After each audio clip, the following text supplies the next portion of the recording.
بالله من الشيطان الرجيم. بسم الله الرحمن الرحيم. الحمد لله الذي أظهر من سر حقائق الذاتية الكمالية النفوس العوالم والأعلام، وأخرج من نون الجمع الذاتي أنواع الحروف والكلمات والكلام، أنزل من مقام الجمع والتنزيل قرآنا عربيا من خير ذي إوج، وجعله معجزة باقية على وجه كل زمان، صادية البراهين، والصلاة والسلام على من هو فاتح باب الحضرة في العلم والعين واليقين، سيدنا محمد الذي كان نبيا وآدم بين الماء والطين، وعلى آله وأصحابه متخلقين بخلق القرآن، ومن تبعهم بإحسان إلى آخر الزمان. ورضي الله عن شيخنا ووسيلتنا إلى ربنا أبي العباس أحمد التجاني. دراب جول بإسلام ينكو بشغل نجتدن الله سبحانه وتعالى جلدن رسول الله انغرتي كودروجي الله oɗo ñalawma dimanche jokkude yewtere meɗen no jewtannoɗen e nden deftere ceerno men cheikh seyid el hadji malik sy wiyetende fakihatu tullab walla mbiyen jami'ul maram. en jettiri allah subhanahu wa taala noon yedde en wawde artude hannde e jokkude ɗo jarunoɗen. ɗen ñaago allah subhanahu wa taala nde allah waɗanta en jaam barke oɗo waliyu allah biyeteɗo cheikh tidiani mo jangguinte ene nder ndeɗo deftere wiyetende fakihatu tullab. yewtere men ɓennude nde en timminino ko Seydi El Hadji Malick wanno takdim e nder deftere nde, wadde ko hannde nataten e damal ngal ganduɗa ngal ko gadi ngal e nder deftere he inchallah. nde ɗo walla mbiyen ngal ɗo damal woni ngal o inniri bayanu sanadihi qabla liqa'i jaddihi sallllahu alayhi wa sallam, feññinde sanad makko mo ganduɗa o heɓino ɗum ko adide omo hawra e taani ko nelaɗo allah sallllahu alayhi wa sallam. nam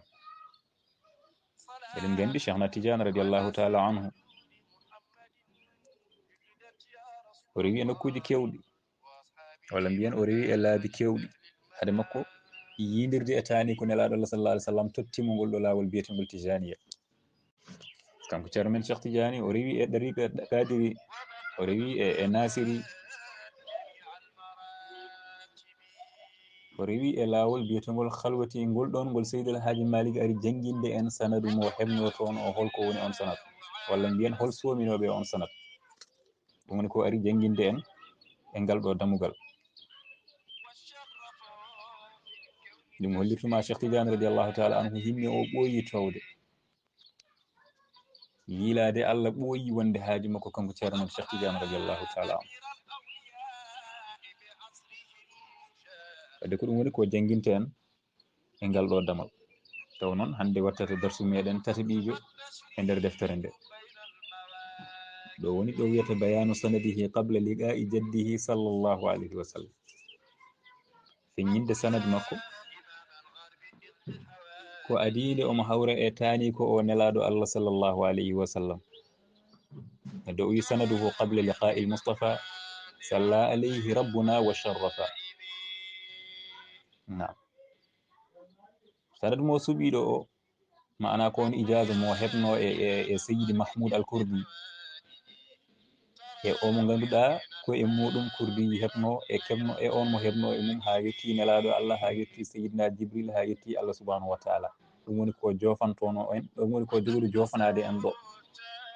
nam wadde en ndewaɗ hen tan timminen inde ɗe, ganden ko ɗeɗo inde woni lombiɓe e sanad he. taw ko sanad mo heɓno kanko ceerno men cheikh tidiane radiallahu taala anhu e juuɗe on gorko biyeteɗo mahmoud al kurdi. ko e mbaadi rewde inɗe he tan ha ganden ɓe, saabu Seydi El Hadji Malick addiri ɗo inde ɓeɗo waliyaɓe allah moƴƴuɓe koɓe mbaadi barkinorade, haala ka ene laaɓi toon to jawahiral maani. ɗum waɗi o reggodirani en ɗo inɗe ɗe no sanadu o yaarini, enen ne ndewanen hen hettiyankoɓe caggal ɗum haalana arya yesso wawen jokkude. awalan ganden oɗo Seyid Mahmoud al Kurdi, heewi nanoɓe Mahmoud al Kurdi han kadi cikki Cheikh Tidiane laawol hawrutingol ɗo o adi jaggude ɗum koye juuɗe Seydou Kurdi. kono Kurdi o heeɓi e muɗum ko ijaza o on nde yindiri e makko nde ko goɗɗum ɗaɓɓirin, nde won noon andi ko Allah subhanahu wa taala mofti e makko. te won noon aɗa andi won yimɓe so tawi jeeyama e hunde ene andi no heddiɓe nde ɗo hunde ala e caahan. sabu ceero machallah laabi ɓennuɗi fof ko laabi laaɓi ceer qadiri en sagili en eko nandi hen ɗural ala kono sa wiyama hande lawol tijani a wi hol wonɓe tijaniyanke hol wonɓe tijaniyankoɓe hande hol wonɓe tijaniyankoɓe a wiyama Cheikh Oumar ko almudel almuɓɓe e nder lawol Cheikh Tidiane a wiyama Seydi El Hadji Malick Sy ko almudel almuɓɓe e nder lawol Cheikh Tidiane a wiyama Cheikh Ibrahima Niass ko almudel almuɓɓe e nder lawol Cheikh Tidiane a wiyama Alhaji Seydou Nourou Tall en ko almudon almuɓɓe gonno e nder lawol Cheikh Tidiane ceero ɗum ne jogui ko fammintuma haqiqatan e nder lawol ngal wadde imam Kurdi Mahmoud al Kurdi nde wiyata Cheikh Tidiane to Cheikh Tidiane jaggi lawol ngol e juuɗe gorko goɗɗo biyeteɗo Abou Abdoullah Seyidi Mahmoud ibnu Abdourahman al Azhari to yidiri e oɗon kanko Cheikh Tidiane nde ummi tilmisan omo yaha hajju juuroyade nelaɗo Allah sallllahu alayhi wa sallam wari ha e wuuro wiyetego Zawawi e nder Algérie ɗon o yidiri e oɗo gorko o jaggi e muɗum lawol ngol wadde nde o yidiri e Seydi Kurdi on andi ko Allah soomi e makko kanko Cheikh Tidiane on ɗaɓɓirimo yidde tottudemo ijasa o watta tarbinde pittali julɓe e nder lawol ngol Cheikh Tidiane hollimo kañum jogaki on temps e o saaha o ɗaɓɓiri ɗum Cheikh Tidiane noon waddi hen ñagade ɗum Cheikh Tidiane saabu andudemo ko Allah waɗi e oɗo ceerno seydi Cheikh Tidiane etima gantinde no fewi kono kanko Kurdi o tinni ɗum haw ardi hen Cheikh Tidiane wiide so tawi won kulhuliɗi kulɗa hen ɗum ko min defoto caɗele batta koye on saaha Cheikh Tidiane felliti jaggude ijasa o e jungo makko on ijasa noon ko on Seydi El Hadji Malick windani en ɗo sanad muɗum ha yetti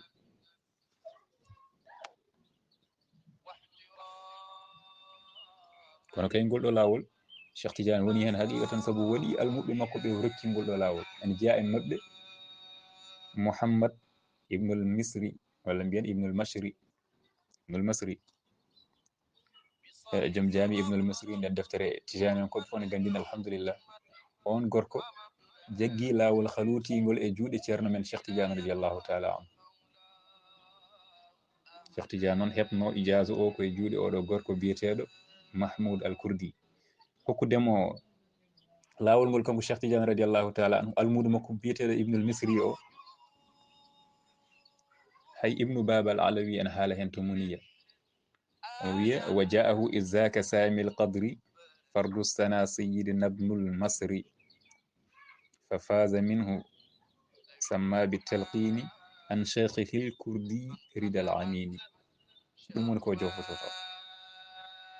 ɗum waɗi e hoore ɗo omo wiya en sanaduhu qabla liqa'i l Mustafa salla alayhi rabbuna wa sharrafa sanadu makko kanko Cheikh Tidiane radiallahu taala anhu mo Seydi El Hadji Malick yiɗi jangguinde en ko ono haalante en ɗo sanadu makko kanko Cheikh Tidiane qabla liqa'i l Mustafa ko adi nde omo hawre cuɓaɗo o on woni tani ko nelaɗo Allah sallllahu alayhi wa sallam Seydi El Hadji Malick inni Mustafa o wi salla alayhi yo juule makko kanko annabi o Mouhammad sallllahu alayhi wa sallam mo wiɗo Mustafa rabbuna joomi men wa sharrafa ɓeydemo teddugal o wi akhaza jaggi heeɓi ijaza kanko Cheikh Tidiane radiallahu taala anhu o heeɓi ijaza an sayidina al Kurdi e ko men biyeteɗo Mahmoud al Kurdi an sayidi Mahmoud al Hafni on jaggi ko e sayidi Mahmoud al Hafni ko rewde inɗe heran ha ganden sanadu on yaari wadde sanadu o nde ummi e nde Seydi Kurdi heeɓi ɗum ko e juuɗe Mouhammad al Hanafi so tawi ko Mouhammad al Hanafi oɗo woni mo rewni hen ko anil waliyi Mustafa an sayidi Abdoullatif dahiril mumajjadi ayi Seydi al Hanafi o heeɓi ijaza mana heeɓi sanadu o ko e juuɗe gorko biyeteɗo Mustafa woni biyeteɗo qutbul wujudi Mustafa ibnul Kamil Dine Siddiq ko e juuɗe Mustafa o heeɓi so tawi ko Mustafa o an sayidi Abdoullatif on heeɓi ko e biyeteɗo Abdoullatif al Khaluti الطاهر الممجد laaɓɗo tedduɗo o koye oɗon kanko Mustafa o heeɓi sanadu o jokki noon kanko Seydi El Hadji Malick o wi en an Mustafa an Sayyidi Ali an Mustafa walidihi tabi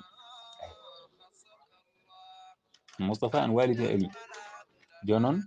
kanko Abdoul Latif o jaggi kadi ko e biyeteɗo Mustafa o jaggi ko e biyeteɗo Aliyu o kadi jaggi e Mustafa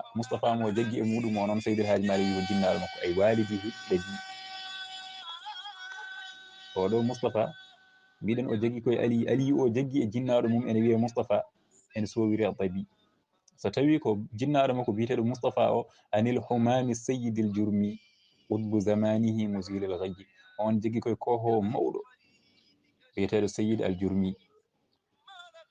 Sayyid al-Jurmi noon o wi qutbu zamanihi ko qutbu zaman muɗum musil al ghayyi ay guittatnoɗo bewre jiwowo bewre beele yawa tan jaltanɗo inde ɗen doggodirni o rewni hen ko an umarin zil qurbi wa tamkini anil waliyil qutbi muhyiddin. so tawi ko Jurmi mo wima joni joni ko qutbu zaman muɗum o on jogui koye biyeteɗo Umar so wirteɗo Umar al-Fuadi Umar al-Fuadi al qurbi wa tamkini joom ɓallugol e sembe o joom kattano o on kadi jaggi ko e waliyu biyeteɗo qutbu muhyiddin so wirteɗo al-Qasdamuni oɗon an Sayyidi Sha'ban on jaggi koye biyeteɗo Sayyidi Sha'ban qutbil hini onne kadi ko qutbu zaman muɗum. so tawi ko on mo wima ɗo joni ko Sha'ban mo ganduɗa ko qutbu zaman mum jaggi ko anil waliji Cheikh Khairuddin jaggi koye ceernajo biyeteɗo Khairuddin so wirteɗo an-Naqadi Khairuddin an-Naqadi koye on o jaggi. so tawi ko Khairuddin an-Naqadi onne anil waliyil majidil khibril basiri on jogui ko e walijo tedduɗo gando joom jiiɗe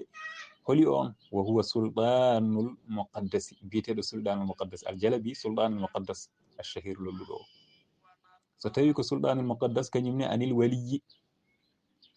ibnu Bahaiddin on jaggi ko e waliyu biyeteɗo Bahaiddin ibnu Bahaiddin so wirteɗo al-Sharwani. so tawi ko on ibnu Bahaiddin an Sayyidi Yahya on jaggi ko e biyeteɗo Sayyidi Yahya al-Bakuri ar-Rida al-Amin joom jerluya e weluyo o. so tawi ko oɗo Sayyidi Yahya wa huwa anil waliyi Sadriddin Sayyidi Yahya al-Bakuri o jaggi koye waliyu biyeteɗo Sadriddin al-Jayani koye on o jaggi. so tawi ko Sadruddin al-Jayani kañumne jaggi anil jalilil qutbi Izzuddin koye kohowo tedduɗo biyeteɗo Izzuddin. so tawi ko Izzuddin ha joni onne an Sayyidi Muhammad on jogui koye biyeteɗo Sayyidi Muhammad Abram Khaluti biyeteɗo Sayyidi Muhammad Abram Khaluti o koye on Izzuddin jaggi. so tawi ko Muhammad Abram Khaluti o an Umar on jaggi koye biyeteɗo Umar o e hoore mum an Sayyidi Muhammad al-Qutbi sirri jaggi koye kohowo biyeteɗo Muhammad al-Qutbi sirri.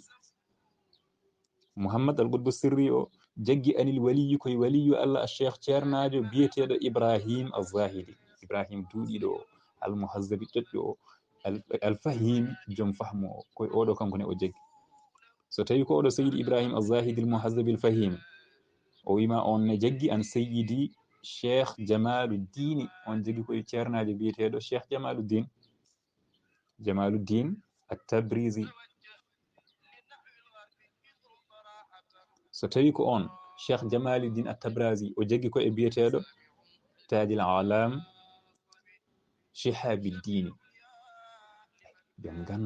joom gandal ciforteɗo tengade anduɓe e nder yonto muɗum biyeteɗo Shihabuddin koye on kanko Jamaluddin o jaggi. so tawi ko on ciforteɗo Tajul Alam biyeteɗo Shihabuddin kañumne anin Najashi jaggi koye biyeteɗo Najashi o anil Makini jaggi koye biyeteɗo Makin al-Abhari biyeteɗo Makin al-Abhari koye on o jaggi. annabd mana kohowo al-Qutb dowrowo addini qutbu dini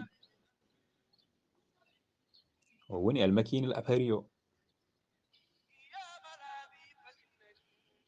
so tawi ko oɗon noon Qutbuddin o wima an Sayyidi al-Asfa Abin Najibi kohowo labɗo biyeteɗo Abin Najibi o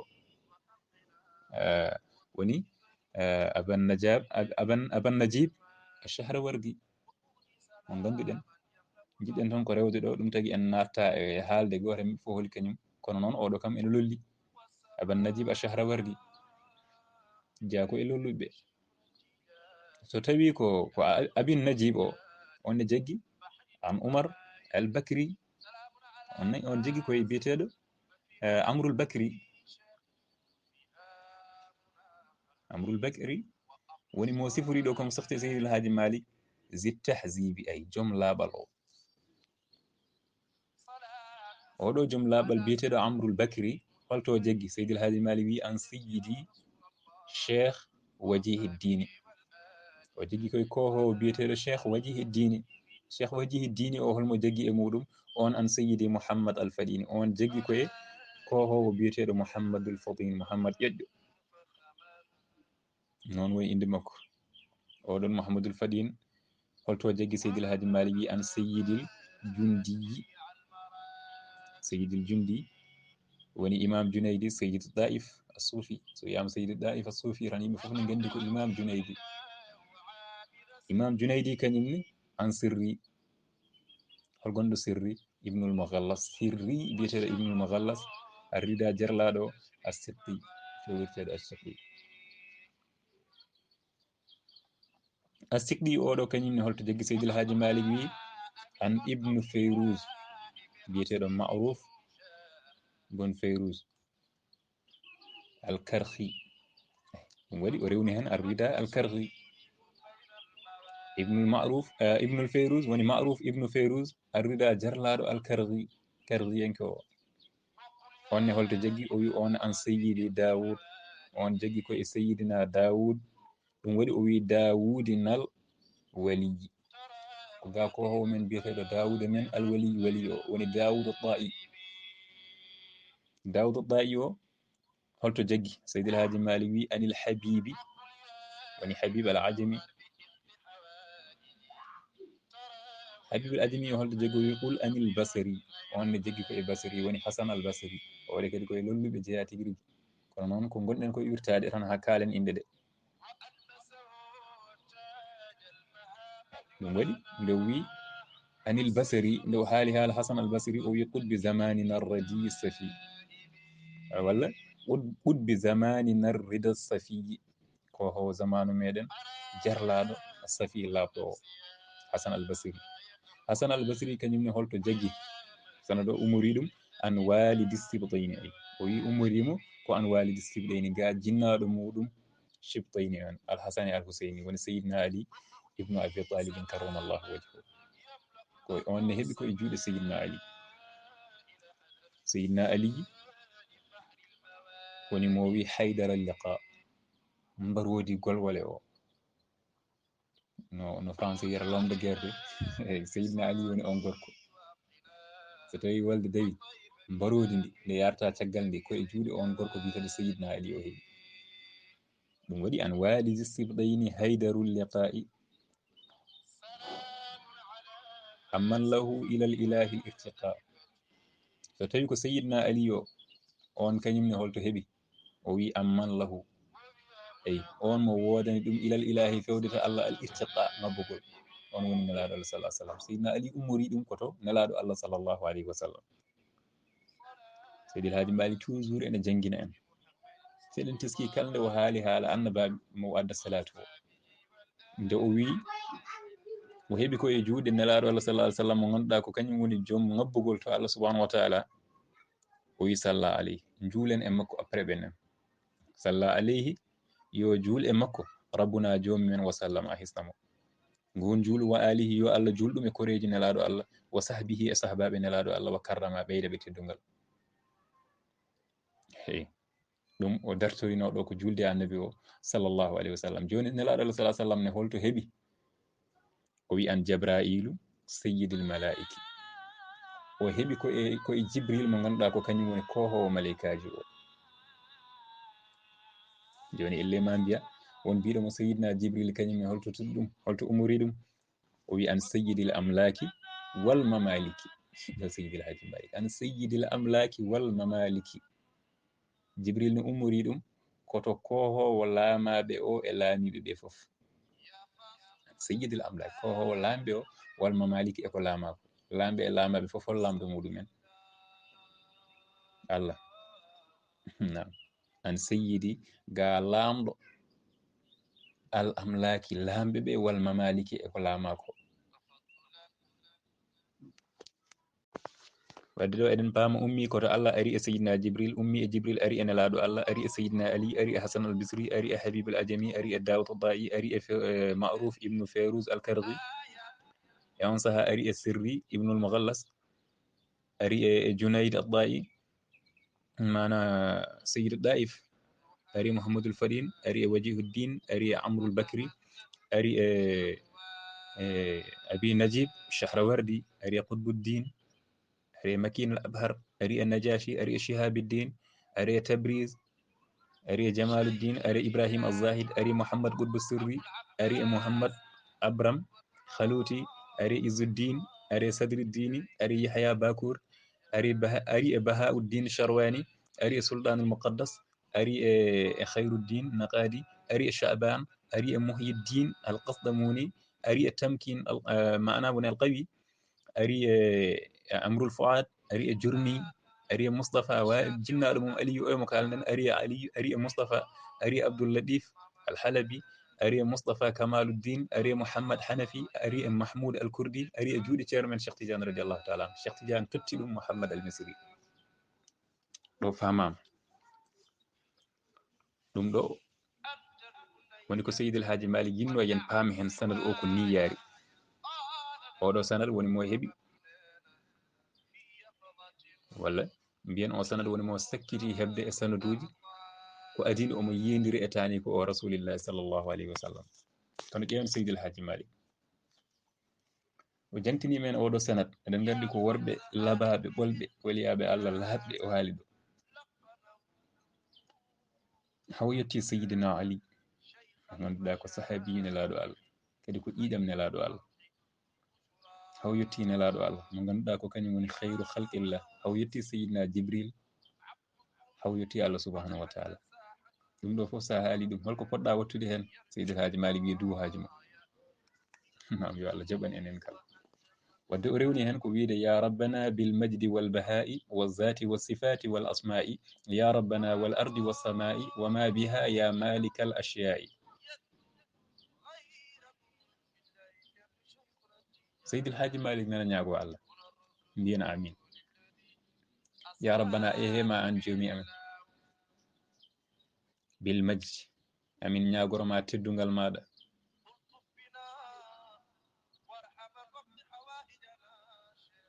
an jomiraɗo amin ñagoroma teddugal maɗa majd.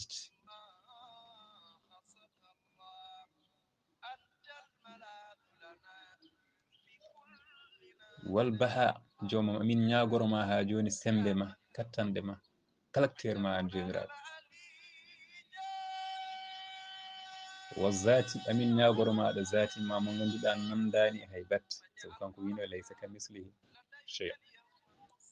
wa sifati, amin ñagoroma an jomiraɗo subhanahu wa taala sifaji maɗa lundiɗi dendagal sifa, hay hunde Allah nandani. wal asma, min ñagoromaɗa inde maɗa moƴƴe ɗe duworteɗe Allah jaaboɗe, ɗen inde min ñagortoma an Allah. ya rabbana an jomi amen wal ardu leydi ndi wassama asman o wama biha eko woni hen, ya malikal ashiya, ya an jeyɗo hunde foof, amin ñagoma. holko Seydil Hadji Malick ñaagui? ƴewɗo rewri Allah ɗo ko waliyaɓe Allah gandino Allah ñagorte. jomam emin ñagormaɗa teddugal maɗa, moƴƴere maɗa, e zati maɗa, sifaji maɗa, e inde maɗa jomam, leydi ndi asman eko woni e nder mum foof.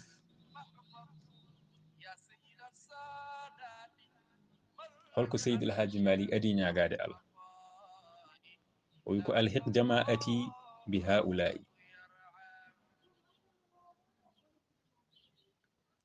jomam ya ƴeguit dentalam ngal min eɓe dañmi, eɓe faggimi e faggiɓe ɓe foof, jomam ya ƴeguit min bi haula'i, e ɓeɗo moƴƴiɓe Allah ɓe kalmi, ya rendinam e mabɓe, ya rendidin ko dañmi, ko faggimi e ko faggi kanko e mabɓe.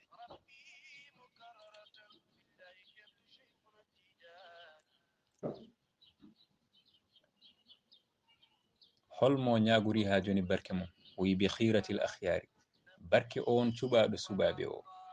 hol cuɓaɗo suɓaɓe? eɗen gandi Allah subhanahu wa taala tagui yimɓeɓe e jinneji ɗi foof, kono hay annabi goto nelaka e jinneji, ene woni jinne ala. annabi nelaɗo ko neɗɗo tan. joni Allah tagui neɗɗo e jinne, o suuɓi neɗɗo e nder jinne. sen gartiɗo yimɓe ga Allah suuɓi hen 124 o waɗi ɗumen annabaɓe. E nder ɓeɗon o suɓi hen 314 ɓe hen mbiya 313 o waɗi ɗumen nelaɓe. E nder ɓen nelaɓe o suɓi hen joyo o waɗi ɗumen ulul azmi. E nder joyo ɓe o suɓi o ɓurni holi on nelaɗo Allah sallllahu alayhi wa sallam. wadde ko barke oɗo nelaɗo o wi cuɓaɗo suɓaɓe o, salam ne mbiya cuɓaɗo cuɓaɗo cuɓaɗo cuɓaɗo suɓaɓe o, Mustafa sallllahu alayhi wa sallam. bi khiratil akhyari cuɓaɗo suɓaɓe al anbiya annabaɓe o sallllahu alayhi wa sallam, sabu barke makko jomam.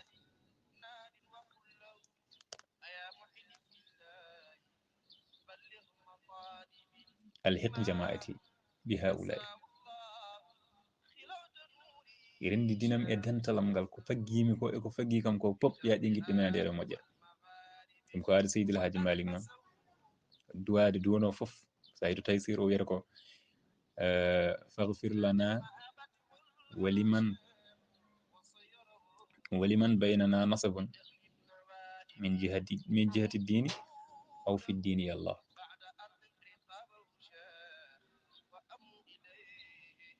walla tawa omo wiya toon yaghfir li ummatihi warham bi ummatihi washtur laha wajburanha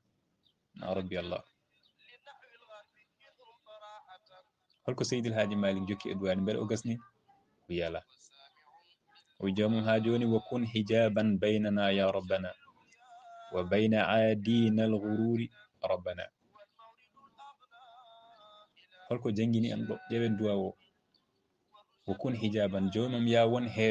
heedo baynana hakkude amen ya rabbana ya an joomi amen wa bayna aadina e añɓe amen ɓe ya won heedo hakkude amen e añɓe amen. nam gorko suɓata ko woto Allah hokkam gañude ala suɓo yo Allah reene añɓe ɓe kono mo dañani añɓe ongo manki waɗi yaɓe Allah wona ɗum duwoto.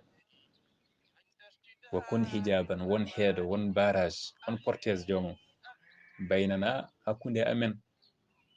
wa bayna aadina e hakkude añɓe amen ya rabbana ya an joomi amen. to ko ɓen añɓe amen ɓe ganduɗa alghururi ko homtoɓe ya rabbana ya an joomi amen. kala ko homtatma funtuma yo Allah won heedo hakkude maɗa e muɗum. ɗum woni ko Seydil Hadji Malick dowto yo Allah jab jaabo e men enen e dendagal julɓe no o wirini. kala ko falatoma e moƴƴere tan koye añɓe maɗa jeeya. gandal saaha ene hawjini neɗɗo falo ɗum e peewal, dañal ko hono noon, dental ko hono noon, fofoof kala ko hawjinta neɗɗo itta ɗum e peewal yo Allah heed hakkude men e muɗum. ɗum waɗi wa kun hijaban baynana ya rabbana wa bayna aadina alghururi rabbana. beele Seydil Hadji Malick gasni duwade walla ala o wi ala. jomiraɗo waqballana bilfadli walridwani mulbisna bi hulalil ghufrani. waqballana ya jaɓan amen bilfadli sabu ɓural ma walridwani e weloje maɗa jomiraɗo. mulbisna ya suddu min ya ɓornu min bi hulalil ghufrani koltuji yafuya kaddale yafuya jomiraɗo ya ɓornu min ɗum.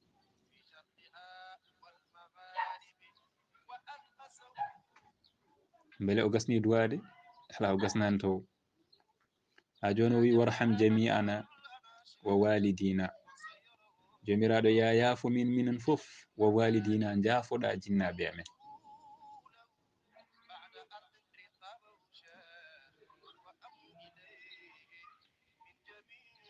sabu jeeyaɗo Allah ko toñowo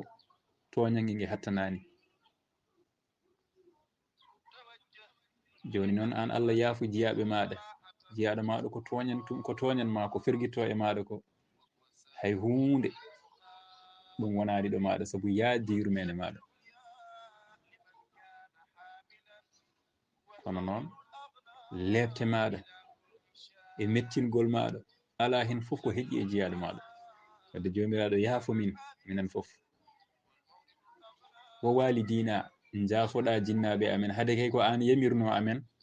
yomin duwano jinnaɓe ɓe. saabu so goto ɗaccama janggo wiyama yo yaafaya aljanna yi jinnaɗo mum no e ko wona on sifa ɓe sikkima manko weltade. wadde jomiraɗo yaafo nde won noon ko an wino yomin duwano jinnaɓe ɓe wa qul rabbi irhamhuma kama rabbayani saghira.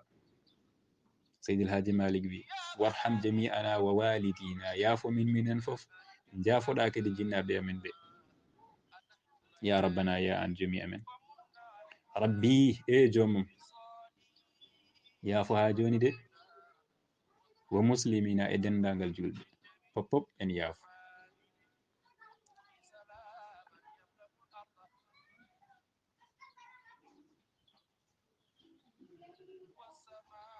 holko pamaren ɗo warham jami ana a yaafo minen tagore nde fof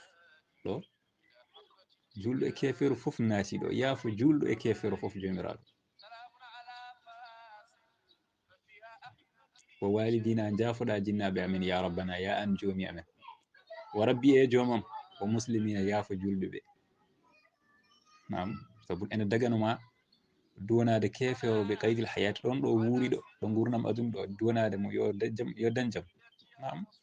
kono noon kefeero mayɗo o daganakima an julɗo o duwanade mo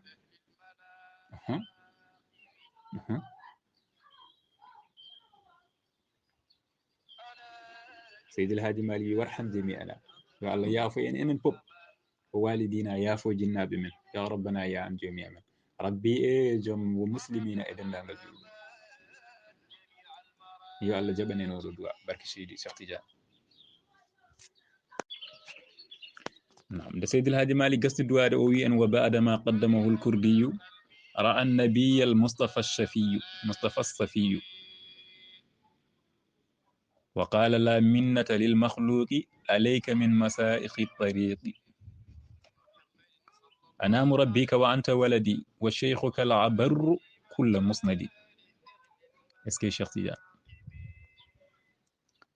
وبعد ما قدمه الكردي تشغل ند إمام كردي ودي مو تقديم ركي مو تقديم كانكو شيخ تيجان تشغل بلد سيادة رأى النبي المصطفى الصفي كوي أون ساها تشغل بلد سيادة ويندري أن لا دو الله رأى ويي الصفي كانكو لابدو صفي ونفائل رأى kanko laabɗo woni Cheikh Tidiane o yi annabi nelaɗo Allah sallallahu alaihi wasallam al mustafa cubaɗo ɗum ɗo kewi komo yaare duuɓi 46 kanko Cheikh Tidiane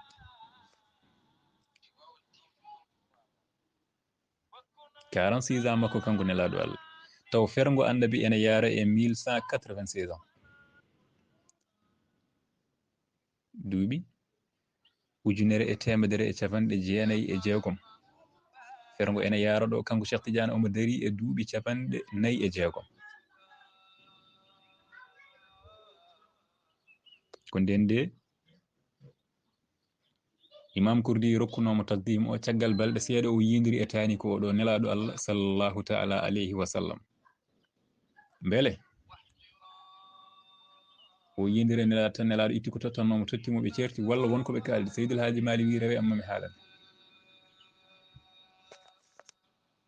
nde o yindiri e nelaɗo Allah holko nelaɗo wimo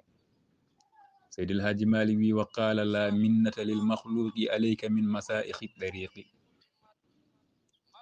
وقال o wi kanko nelaɗo Allah wonande Cheikh Tidiane la minnata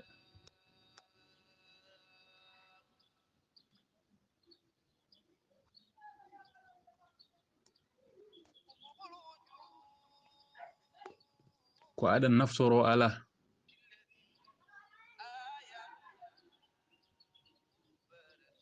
la minnata ko waɗi fayida ala nama alayka e ma an Cheikh Tidiane lil makhluq wonande on tagaɗo e kalanmi ko noon minal masail koye serembe a tariq laaɓiɓe grade ma oɗo tolniɗo hankkadi ko wawi ɓeydudema ummortako e goto e mabɓe kamɓe serembe tagaɓe ala hay goto wawa ɓeydudema nde won noon grade ma oɗo yettiɗo wona kamɓe dogdata saabu a wona morom mabɓe donc ɗum alka firti nelaɗo ko ɗum adi wiide Cheikh Tidiane la minnata wodananima kay lil makhluq ken ummoro e tagaɗo alayka fewde e maɗa taw min masaikhi ɗari ko ummorde e seremɓe laaɓiɓe oto tambin hoorema saabu hankkadi a yi kam min mboɗe min woni Mouhammad sallallahu alaihi wasallam nelaɗo refti hen ko wiide ana murabbika an ko min nehma ana murabbika ko min nehma ko ni nelaɗo wi Cheikh Tidiane ana murabbika ko min nehma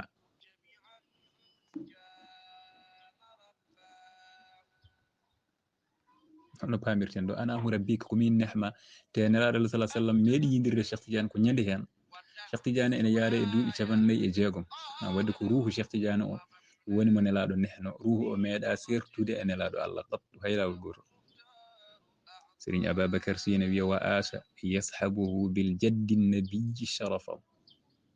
o wuri 80 ans kanko Cheikh Tidiane ruhu o meeɗa sertude e tani ko nelaɗo Allah wa acha yashabu sa tongi ɗum onata ko 80 yayi o ko 10 saada o ko 60 ha o ko 8 ba o ko 2 sa rendini hokkuma 80 duuɓi capanɗe jeetati Cheikh Tidiane ne wuuri ruhu makko meeɗa sertude e tani ko Muhammad naam Cheikh Tidiane nehi ruhu makko ko nelaɗo Allah kay ana ɓurɗo nehade tagore Allah noon so nehi anana ɓurat nehade ko heddi ko sabu nelaɗo Allah sallallahu alaihi wasallam kanko wino addabani rabbi fa ahsana ta'dibi min ko jomum nehi moƴƴini nedam ndi kala nehiɗo ko nelaɗo Allah sallallahu alaihi wasallam ɓuri joni noon Cheikh Tidiane kañumne ko nelaɗo Allah sallallahu alaihi wasallam mo Allah nehi o on nehi Cheikh Tidiane wadi Serigne Babacar no wi alhamdulillah هذا الشيخ رباه خير الوجود الذي أعلاه مولاه يا يسو توا أموية كذي ختم الولاية عينها فرباه من رباه رب البرية ختم الولاية الشيخ تجاني ودون ختم الولاية عينها ذات موت فرباه النهم من رباه كون من عند نهيدم رب البرية كجميل نعم لا بروني هن ويدم وأنت ولدي أنك بيم وأنت ولدي أنك بيم وأنت ولدي حقا وأنت ولدي حقا وأنت ولدي حقا لا بتتي نلا رسول الله صلى الله عليه وسلم هو ما كم شيخ تجاني أن بيم وأنت ولدي حقا أنك بيم غونغ غونغ حقيقة سأسكني شيخ تجاني أسكنغو سلاني سلماني تين الله بني ويشرهاني لا دوال كم كوني شيخ تجاني من غندا ويته أحمد بي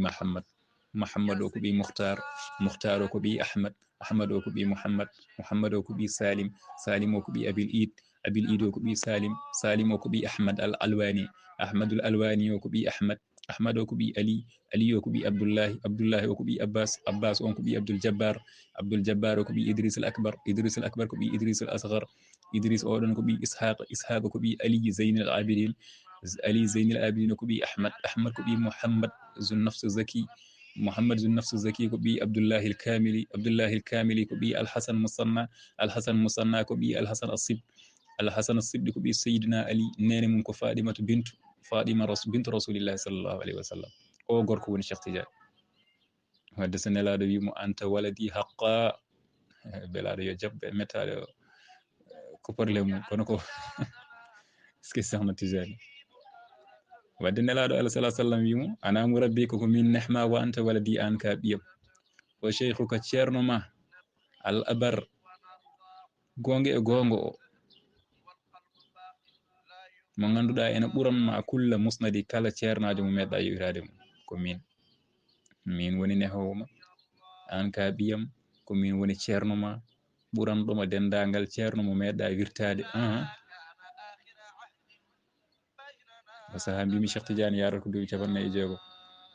ɗarnu o ene mana hijri o ene yaare 1996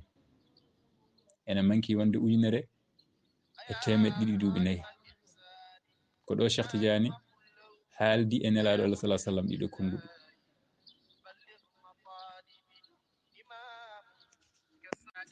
nelaɗo wimo watruk jami'a ma bihi akhadta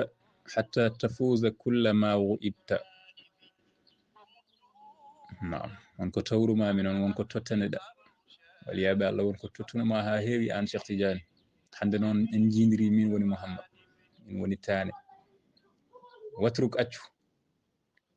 jami'a ma akhadta bihi dendagal ko jaggunoɗa e mabɓe woppu ha laaɓa ceerno dendagal ko jaggunoɗa e laabi ha woppu ha laaɓa ko gaddanmami ko hay goto meeɗa addanede ɗum ko nelaɗo Allah sallallahu alaihi wasallam yini Cheikh Tidiane watruk jami'a ma bihi akhadta woppu kala ko jaggunoɗa hatta tafuzu beele ma malde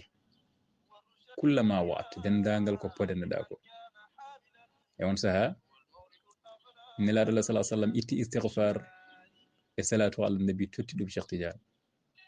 gandirɗen lazim ko istighfar salatu ala nabi la ilaha illallah on saaha nelaɗo tottanimo la ilaha illallah ko istighfar salatu ala nabi nelaɗo tottimo fodde duuɓi 4 nde nelaɗo fuɗɗi wattandemo hen la ilaha illallah ɗum ko ko joom muniya o wiyata suma bi ra'sil qarni tamma mahala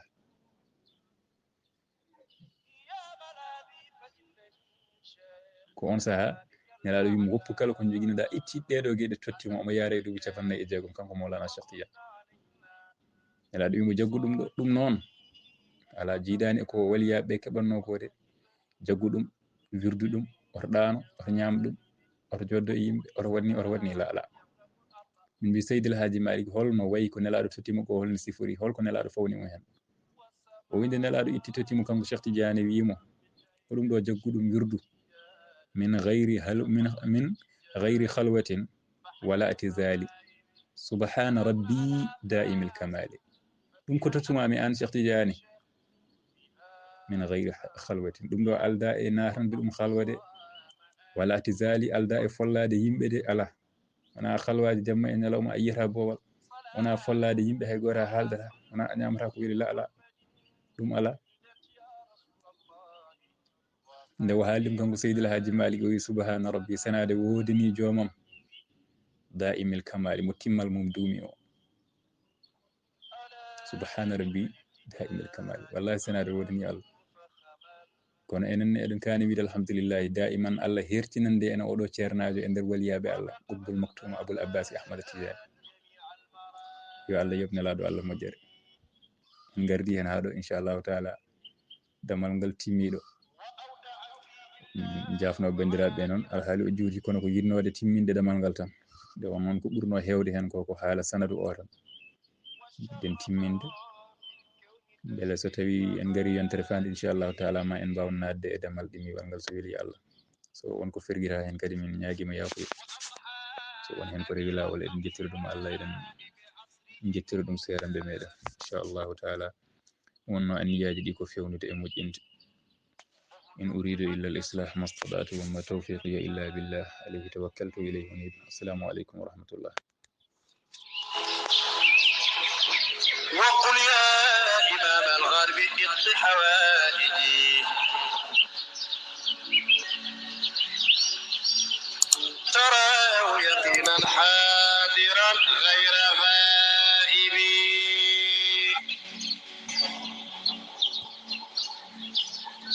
وقل يا إمام الغرب اقض حوائجي تراه يقينا حاضرا